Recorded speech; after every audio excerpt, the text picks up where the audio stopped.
Bonjour. Notre participation à l'élection présidentielle anticipée du 7 septembre s'inscrit dans le cadre d'un certain nombre d'objectifs politiques et stratégiques.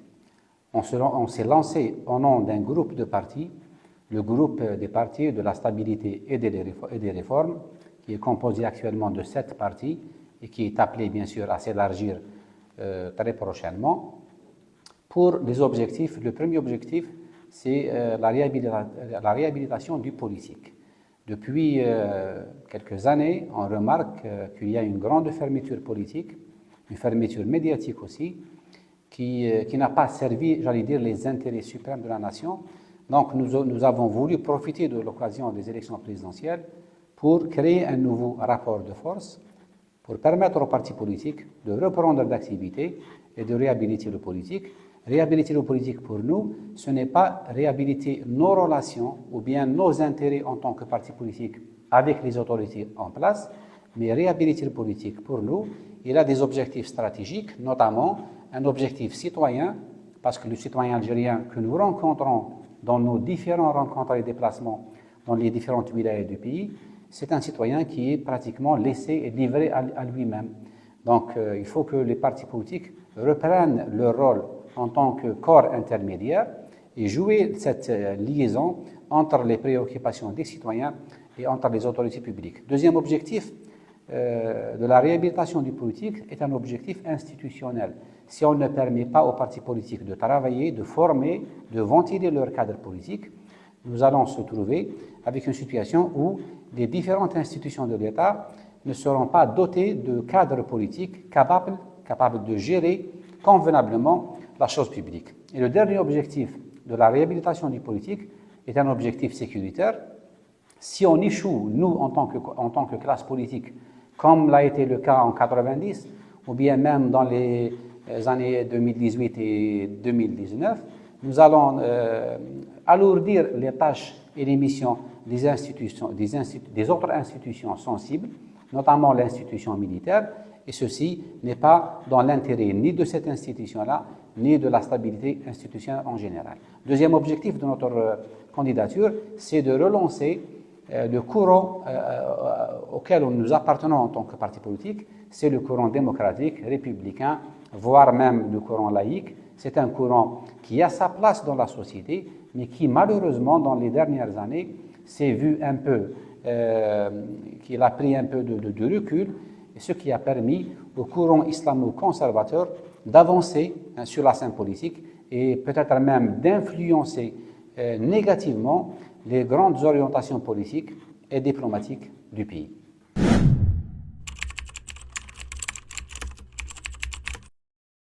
Bonne ou mauvaise chose, nous l'avons commenté dans un communiqué de presse officiel où nous avons dit que cette décision, de par sa constitutionnalité, elle est tout à fait constitutionnelle, mais elle a soulevé pour nous à l'ANR plusieurs questions. La première question, on aurait souhaité que cette décision-là soit annoncée à l'opinion nationale dans le cadre d'un discours à la nation, présenté par M. le Président de la République, pour éviter toute campagne de désinformation que peuvent subir les citoyens à l'intérieur ou à l'extérieur du pays. Deuxième remarque, on aurait souhaité que la classe politique, les premiers concernés par les élections présidentielles, les partis politiques, soient consultés, soient impliqués dans cette décision-là, parce que c'est une décision très importante. Par rapport aux aspects pratiques des élections, nous avons considéré qu'il aurait été préférable qu'on avance les élections vers le mois de mai et non pas vers le mois de septembre, parce que avec cette décision de la date du 7 septembre, la campagne des collectes des signatures sera organisée le mois de juin, donc elle coïncidera avec des rendez-vous sociaux et des rendez-vous religieux très importants. Donc ça peut entraver notamment les examens du bac et la fête, l'Eid al-Kibir, l'Eid al-Adha, qui va certainement entraver et rendre l'opération de la collecte des signatures un peu plus difficile. Deuxième point, c'est l'organisation de la campagne électorale elle-même, qui se déroulera le mois d'août, donc la période estivale, la période des vacances, qui peut-être n'est pas une bonne chose pour l'organisation des élections. Ceci dit, nous avons tourné la page de cette décision-là à l'ANR et dans le cadre du groupe des partis pour la stabilité et les réformes, et on s'est concentré sur l'après-décision en préparant notre programme électoral, nos militants, nos cadres, et en lançant officiellement notre candidature, contrairement aux autres partis politiques, que ce soit de l'alliance présidentielle ou des partis de l'opposition, qui se cachent encore derrière leurs petits doigts, il faut le dire, hein, en attendant peut-être des téléphones, en attendant peut-être des orientations d'ici ou de là, pour soutenir ou pour se présenter en tant que candidat. Ce n'est pas une chose normale qu'on prépare les élections présidentielles une semaine ou un mois avant la date. La préparation des élections présidentielles doit se faire au moins une année à l'avance parce que c'est un poste stratégique. Le poste de président de la République, il possède beaucoup de prérogatives constitutionnelles. Donc les élections présidentielles pour nous doivent être un débat de projet de société et non pas un débat partisan. C'est pour cela qu'on s'est lancé à travers le groupe des partis pour la stabilité et les réformes pour permettre l'émergence de grandes familles politiques, l'émergence de grands courants politiques qui peuvent réellement permettre aux citoyens, le 7 septembre, d'exercer sa souveraineté et de choisir réellement entre des programmes différents sur le plan politique, économique et social.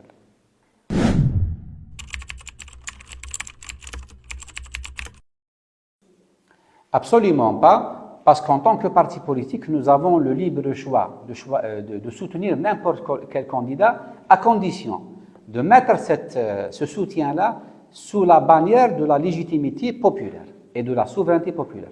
C'est ce que nous avons fait en 2019.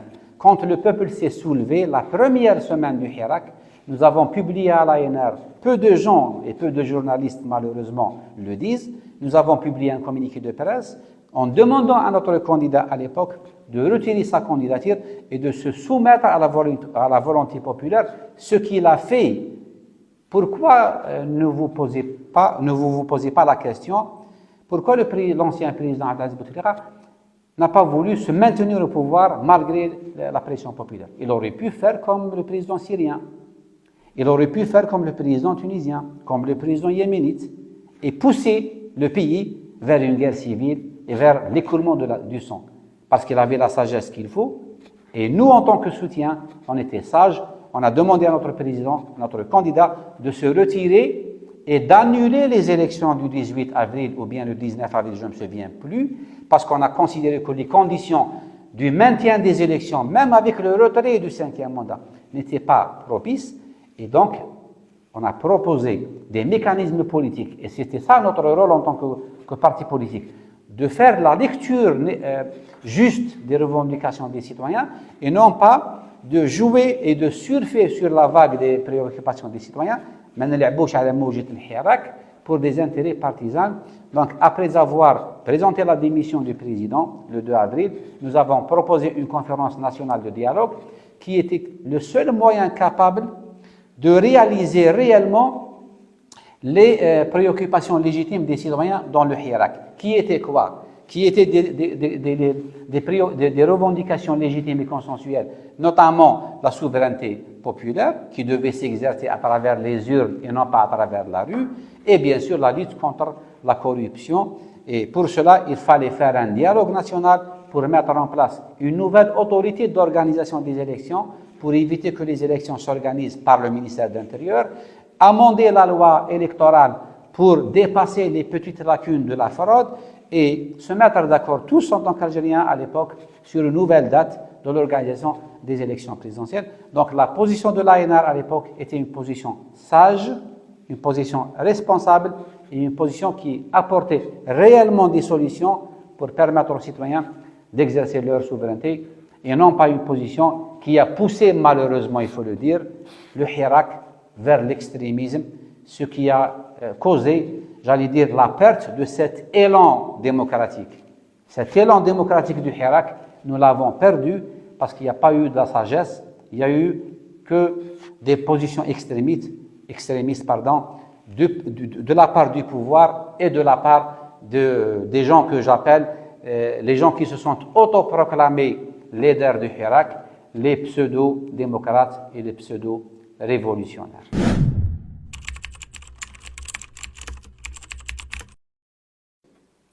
Pour ce qui est de l'évaluation du bilan de l'actuel président, ce n'est pas au parti de le faire, ce n'est pas uniquement au parti de le faire. Nous l'avons fait évidemment à l'ANR. Il y a des choses qui sont positives. Il faut pas oublier que ce mandat-là a été entaché par la crise du Covid, par la crise économique mondiale, par les conflits militaires, notamment la guerre entre la Russie et l'Ukraine et l'actuelle guerre de l'État sioniste contre nos frères palestiniens. Donc, pour ce qui est des équilibres économiques, des grands équilibres macroéconomiques, les choses sont plus ou moins acceptables. Mais concernant le volet politique, le volet de l'ouverture politique, le volet des libertés et des droits des citoyens, il y a eu un recul très grave, il faut le dire. Même pour ce qui est des questions économiques, il y a eu une gestion, j'allais dire, conjoncturelle et non pas une gestion stratégique. Donc, l'Algérie nécessite des réformes économiques. L'Algérie nécessite un consensus autour du prochain mandat présidentiel. C'est pour ça que dans notre groupe des partis pour la stabilité et les réformes, nous avons, avec notre candidature, nous avons lancé un appel aux autorités publiques afin de mettre en place toutes les conditions propices, toutes les conditions nécessaires à l'organisation d'élections transparentes, libres et démocratiques. L'élection présidentielle, ce n'est pas uniquement un bulletin de vote et une urne, mais c'est un climat politique, un climat d'ouverture médiatique et politique, et un climat aussi de confiance. Nous réitérons par cette occasion notre appel aux autorités publiques afin de mettre en place des mesures d'accompagnement, des mesures pour restaurer la confiance, notamment en ce qui concerne la libération des détenus liés au Hirak. Il faut qu'on tourne cette page dans le cadre d'une réconciliation. Il faut qu'on aille en tant qu'Algériens, en tant que nation, vers ces élections-là, tous unis derrière nos candidats. Et bien sûr, le dernier appel, on le lance à la classe politique, qu'elle soit de l'alliance présidentielle ou de l'opposition. Il faut qu'elle entame avec nous le débat présidentiel. L'alliance présidentielle, elle doit présenter le bilan de son président. Et si ce président-là veut se représenter, ce qui est tout à fait son droit, à l'ANR, on n'est pas contre la candidature de M. Abdelmajid Tebboune pour un deuxième mandat. Il sera notre concurrent et non pas notre ennemi politique. Et bien sûr, donc ces partis de l'Alliance doivent présenter le bilan de leur candidat loin de l'utilisation des médias publics ou des moyens de l'État. Et les partis de l'opposition doivent aussi présenter des alternatives, hommes et femmes présidentiables, et bien sûr des programmes afin de répondre concrètement aux véritables préoccupations des citoyens.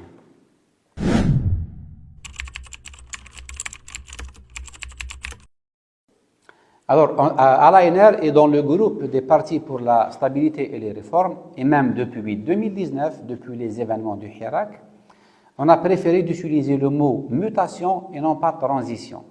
Mutation, c'est quelque chose qui se fait dans un cadre consensuel. Et nous avons dit, quand on a lancé notre candidature, que pour nous, le plus important, ce n'est pas l'homme ou la femme qui va présider l'Algérie en 2024. Le plus important, c'est le mandat en lui-même, c'est la vision présidentielle, c'est le contenu de ce mandat 2024-2029. C'est pour ça que nous avons demandé que ce mandat-là doit être un mandat de mutation et de réforme à travers la mise en place d'un certain nombre de mutations. La mutation générationnelle, il faut qu'on permette aux nouvelles générations d'accéder à la gestion des affaires de l'État dans le cadre d'un rajeunissement de la classe politique et des dirigeants, évidemment. Deuxième mutation, c'est la mutation politique pour permettre de passer de la légitimité historique à une nouvelle légitimité, celle qui est basée sur les élections démocratiques, celle qui est basée sur le choix des cadres sur la base de la compétence et de l'intégrité et non pas du clientélisme ou du régionalisme. Une mutation économique qui doit permettre réellement, à travers des réformes structurelles et non pas des réformes conjoncturelles, de permettre de passer d'une économie rentière qui est liée totalement aux hydrocarbures à une économie diversifiée et créatrice de richesses. Et nous avons beaucoup de propositions dans ce sens-là. Une avant-dernière mutation sociale pour permettre d'accélérer les réformes sociales, notamment en ce qui concerne l'éducation, qui doit être une éducation créatrice de savoir et de citoyenneté, et non pas une éducation créatrice d'idéologie ou de multipartisme, c'est-à-dire d'appartenance idéologique et partisane de l'élève, une réforme du système judiciaire, une réforme de la santé et de toutes les questions et les sujets sociétals. Une mutation au niveau de la politique étrangère, à travers laquelle l'Algérie doit équilibrer dans sa politique étrangère entre les principes et entre les intérêts. On ne peut pas être plus royaliste que le roi, garder nos principes et oublier nos intérêts. L'Algérie doit reprendre ses fondamentaux en matière de politique étrangère, notamment d'être un pays exportateur de stabilité, un pays qui garde de bonnes relations de voisinage et de bonnes relations avec l'ensemble des grandes puissances régionales et internationales. Dernière mutation à laquelle on appelle à l'ANR et dans le cadre du groupe des partis de la réforme et de la stabilité, c'est la mutation au niveau de la politique de défense nationale. Depuis 2016, on appelle à ça. Le concept de souveraineté, de protection de souveraineté a énormément changé. La souveraineté des États, ce n'est plus un soldat à la frontière contre un terroriste. La souveraineté numérique, la souveraineté hydraulique, la souveraineté sanitaire, la souveraineté économique, elle se décide désormais, non pas dans notre pays, mais dans d'autres régions du monde. Et c'est pour ça que notre armée doit jouer un rôle. Dans le cadre de l'unité nationale, c'est l'article 30 que nous avons à l'ANR proposé dans l'amendement de la Constitution de 2020, permettre à notre institution de participer au processus de l'aide à la décision, au processus de la prise de la décision nationale et non pas la prise de décision politique. Il faut protéger notre armée pour qu'elle puisse nous protéger. Comment doit-on protéger notre armée? C'est en l'éloignant du champ politique et en l'orientant vers ses missions constitutionnelles qu'elle accomplit très convenablement en matière de lutte antiterroriste et en matière de lutte contre le crime organisé et l'immigration clandestine.